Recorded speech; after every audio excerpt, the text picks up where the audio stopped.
I am the artist Richard Lewis Roth. This is a video of an exhibition that I had in New York City at the Tenri Cultural Institute, January 5th through 19th, 2016.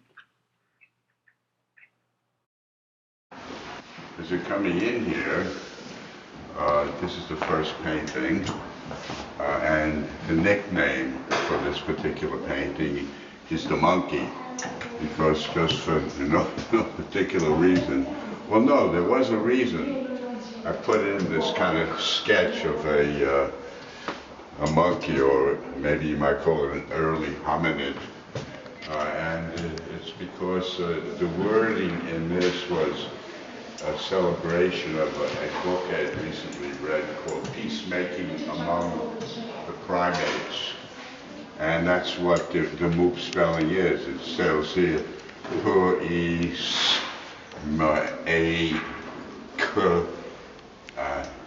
ing, among, etc., down here. And here also, besides the MOOP shapes, I have what I call my early shorthand. So I have these little shapes in here too, and also fake shorthand. So I'm sort of making a variety of funny shapes. All right, so this first one here, and the wording is kind of funny. It says hot borscht with cabbage, herring, and halva, and kind of just a funny menu. But it's the composition. It kind of, the MOOP shapes swoop down this way, and then the other MOOP shapes are swooping up this way, and then in between those two swoops, I have this non-MOOP thing, obviously non-MOOP, that goes through, and I think I'm filling it up very nicely. Okay. So what I'm trying to do in this exhibition, to show off my color inclination, and I think this is an early one where I kind of stain the background, and then I have various kind of just blubbery background shapes, and then I draw the MOOP shapes over the background shapes, and as they move from the background to the background shapes, they change their color. So that was an interesting thing about this particular one. Also, these background shapes, after a while, in a few of these paintings, I said, hey, these background shapes themselves are kind of interesting. And that originated my having a whole new MOOP alphabet, which I call the solid shape alphabet. So.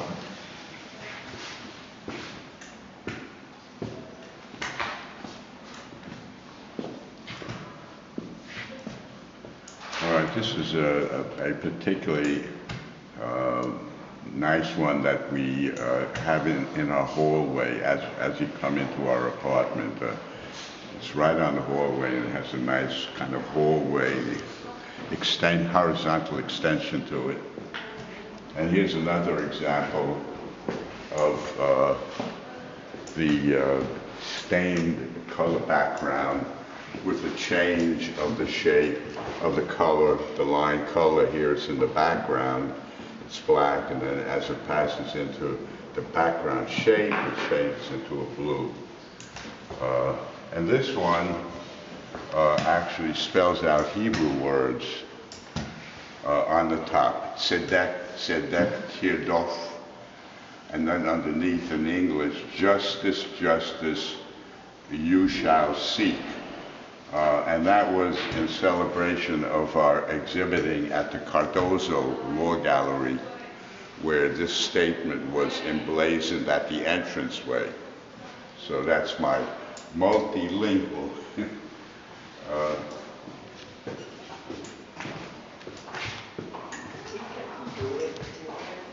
This is a favorite of mine. Just, I love the composition, the way it sweeps around, and it has some phonetic thing to it. I recently read a book called A Random Walk Down Wall Street, and it's spelled out there, but there are a lot of things like that that have no phonetic value here. They're just kind of shapes that I got in there, and I got this swooping and this, and I just love this composition here. Oh. We go into the other place where there are the two big paintings. The big MOOP 191. This is MOOP 190, and it's really is a layout for the MOOP 191. I think it itself is. I'm very happy with the composition. I might say also that it features my linearly connected alphabet. I have the linearly connected alphabet, I have the hovering alphabet, and I have like the solid shape alphabet. I have all three. All three of my alphabets are very busy working together in this one, as they are in the great big one. All right, this is MOOP, what I call MOOP number 1. It was only until I did maybe 4 or 5 in this spirit that I really decided to give it a name. And I came up with the name MOOP because number 1 son, Abe, 10 years old at the time, has asked me while I was working on the floor, "Daddy, this looks like a map." And I said, I got a name, so I twisted the vowel A into oo, as in Betty Boop, and it became MOOP. Now these are later works, and they're already fully developed MOOPs. Regarding MOOP number 1, later on, a few years later, I went over here with these 2 paintings.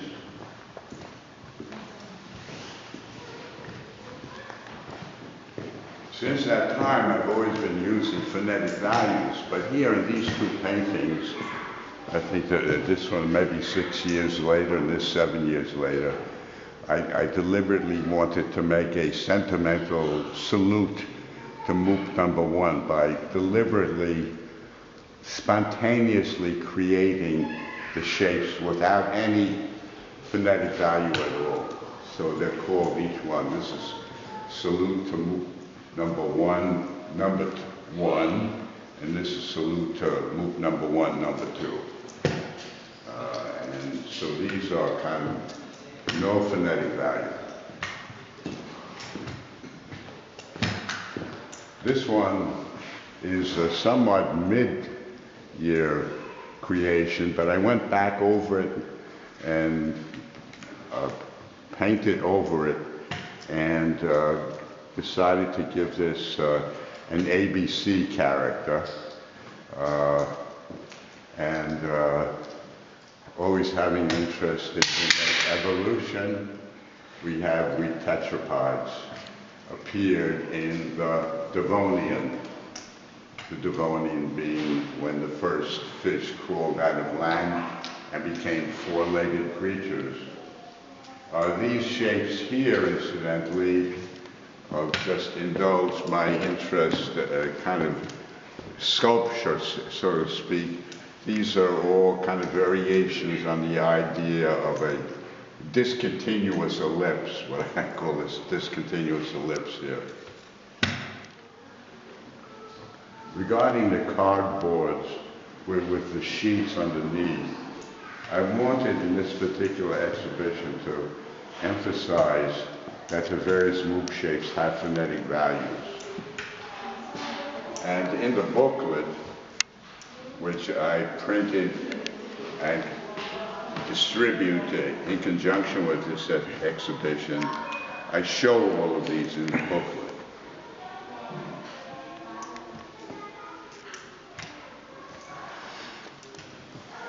Now this big one, MOOC 209, again, well, I have these abstract shapes of discs and bars, just a playful compositional idea.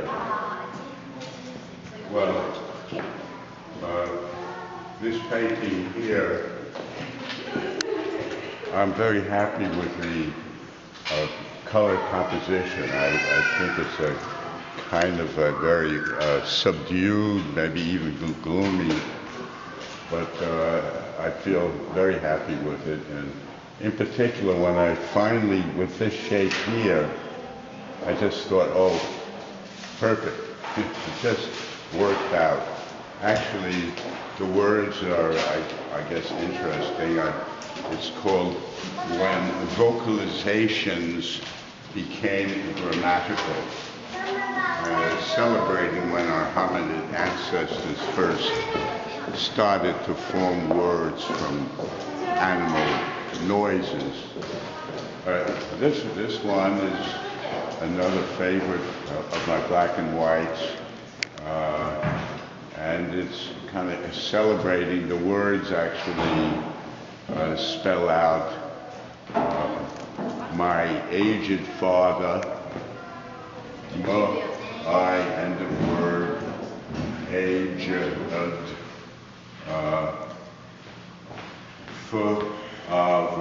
etc., etc. It was the last time I saw my father when we visited California. And of course here you see the linearly connected alphabet being featured, but also the solid-shaped alphabet and the hovering, all three of my alphabets working hard together. The last time you saw your aged father? Were you about that time. I see. He was near 90. Wow, like you. Happens to be my age right now. Uh-huh. And he was out in California at the time, and we were still living in New York City.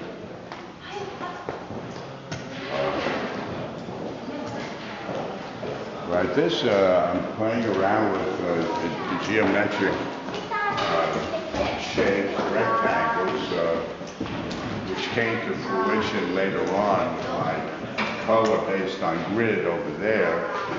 And the words here, some of it I can't make out completely, but the words here, the central words are just another day. This one I have some trouble reading it. As I said, I'm really interested in ultimately its value as an abstract artwork. There is something about poverty of my language. But I just like this particular combination of color and how that yellow-green on the bottom works with the orange-red and the deep red on the top. So I'm just very happy with the color composition here.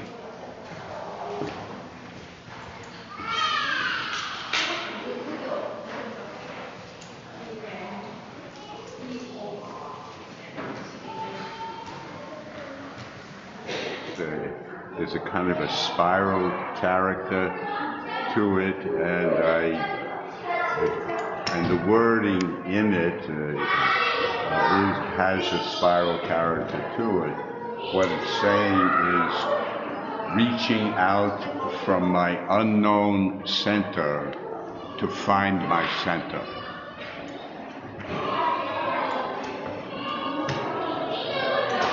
This one was painted a little bit after this one, and I think they're both in a particularly related character that they have. And here, this is my most recent series, of which I've had this little guy right next to the big. Looks good there, but this is one that is associated with these four color shapes here, and the color distribution is based on grids.